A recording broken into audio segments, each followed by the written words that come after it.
भारतीय तिरंग्याचे जनक पद्मशाली कुलभूषण स्वर्गीय पिंगली व्यंकय्या यांच्या जयंतीनिमित्त सोलापूर येथील डॉक्टर प्राध्यापक अजय दासरी यांच्या निवासस्थानी पिंगली व्यंकय्या यांच्या प्रतिमेस पुष्पहार अर्पण करून सामूहिक पुष्पांजली वाहण्यात आली।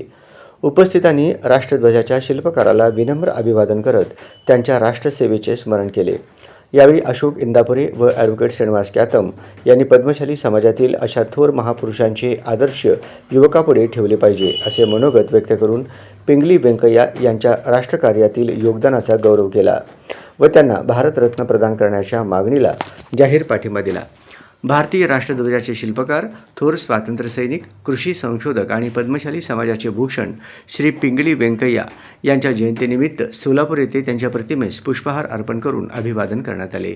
यावेळी त्यांना देशाचा सर्वोच्च नागरी सन्मान भारतरत्न मरणोत्तर प्रदान करण्यात यावा अशी मागणी पद्मशाली स्टुडंट्स असोसिएशन तसेच महाराष्ट्र तेलुगू महासंघाचे संस्थापक डॉक्टर प्राध्यापक अजय दासरी यांनी महामहिम राष्ट्रपती श्रीमती द्रौपदी मुर्मू यांच्याकडे केली।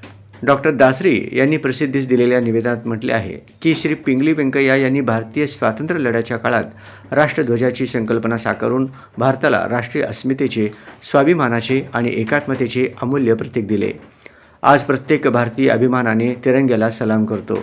हा तिरंगा म्हणजे देशाच्या स्वातंत्र्याचा, बलिदानाचा आणि अखंडतेचा सर्वोच्च मानबिंदू आहे। अशा महान राष्ट्रपुरुषाच्या कार्याचा गौरव देशाच्या सर्वोच्च नागरी सन्मानाने होणे ही राष्ट्राची नैतिक जबाबदारी आहे। भारत सरकारने सन 2009 मध्ये त्यांच्या राष्ट्रसेवेचा गौरव म्हणून पिंगली व्यंकय्या यांच्या छायाचित्रासह विशेष स्मारक टपाल तिकीट प्रकाशित केले। तसेच सन 2011 मध्ये त्यांना मरणोत्तर भारतरत्न पुरस्कार प्रदान करण्याचा प्रस्तावही विचाराधीन ठेवण्यात आला होता। मात्र आजतागायत त्याबाबत अंतिम निर्णय झालेला नाही। त्यामुळे 2009 पासून प्रलंबित असलेला हा प्रस्ताव मंजूर करून येत्या 26 जानेवारी 2027 रोजी प्रजासत्ताक दिनाच्या निमित्ताने पिंगली व्यंकय्या यांना मरणोत्तर भारतरत्न पुरस्कार जाहीर करावा अशी आग्रही मागणी डॉक्टर दासरी यांनी केली।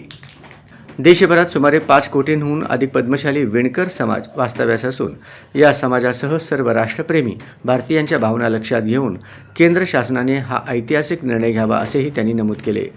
या कार्यक्रमास डॉक्टर प्राध्यापक अजय दासरी, अशोक इंदापुरे, ॲडव्होकेट श्रीनिवास कॅतम, यशवंत इंदापुरे, राजू एमुल, गोवर्धन कमठम, प्राध्यापक व्यंकटेश रच्चा, प्राध्यापक व्यंकटेश पडाल यांच्यासह अनेक सामाजिक कार्यकर्ते व पद्मशाली समाजबांधव मोठ्या संख्येने उपस्थित होते।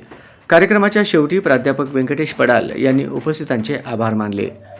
डॉक्टर प्राध्यापक अजय दासरी यांनी सांगितले की पिंगली व्यंकय्या यांना मरणोत्तर भारतरत्न प्रदान करण्यासाठी महामहिम राष्ट्रपती श्रीमती द्रौपदी मुर्मू यांना सविस्तर निवेदन पाठवण्यात येणार असून आज सन्मान मिळेपर्यंत देशभर जनजागृती करून हा लढा सातत्याने सुरू ठेवला जाईल।